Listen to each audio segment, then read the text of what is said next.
السلام عليكم ورحمة الله وبركاته. هذه القصيدة مجاراة لشاعرنا نعمان بن عبيد مرغم الكعبي. طاب هايوس الشعر والشعر رف، واعتلى فوق السحايب على القميم، شعركم ما فيه منقود وصف، ليتميز بالمعاني يا حكيم.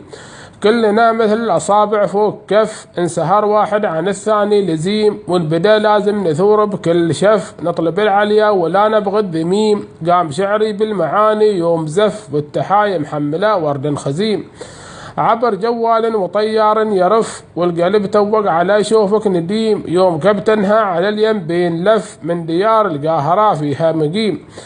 يوم كبتنها على اليم لف، من ديار القاهرة فيها مقيم. يا سلام الله وقلبي في شغف، والمحبة ثابتة والله عليم، عند بهلال الذي ما ينوصف، بالمعاني والقلب قلب الرحيم.